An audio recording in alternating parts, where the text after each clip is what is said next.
want to do too much of that. There's a terrific sample that opens that track, where the guy's beautiful but boring. Where the guy's interviewing the woman on the street, like a vox pop thing. Yes. And I wonder where that came from. It's really amusing, and it just really sets up the song perfectly. Well, I didn't ask any permission whatsoever to get it, but I recorded it from a film called Darling from the 1960s, a British film, and it's Dirk Bogarde, who's here on my wall, interviewing a young lady about convention and young people's ideas of what's unconventional and how conventional they really are. And I think it still applies today. It does, absolutely. And also it just made me laugh, and it helped me focus a bit on certain aspects of the song, because it's the song being beautiful but boring, because so many things in life are beautiful but sadly lacking in stimulation in other ways.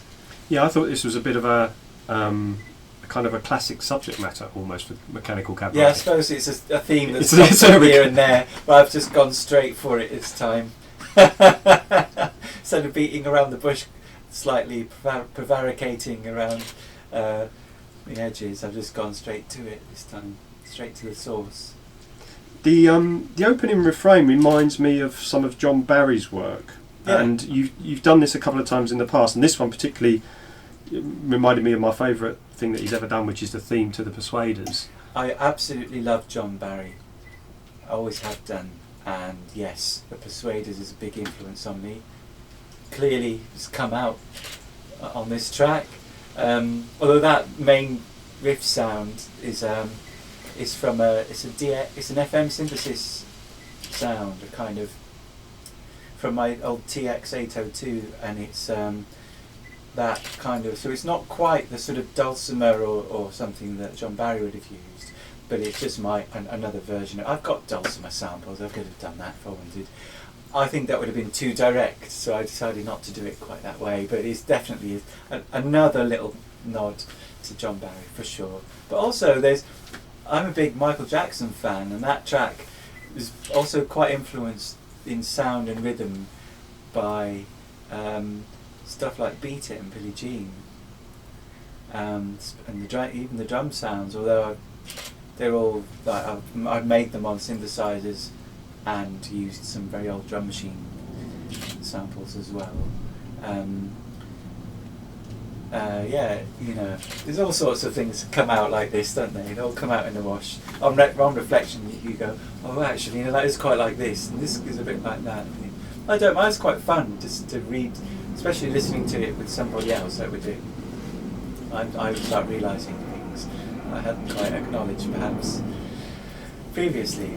Also, what in that track, something I'm quite happy with is I went to visit Hansa Studios in Berlin earlier this year in February, and I went with my friend Connie, and I took my little digital recorder with me, and there was a phone exchange box outside the studio which I hit and recorded the sound of that, and that's in this track.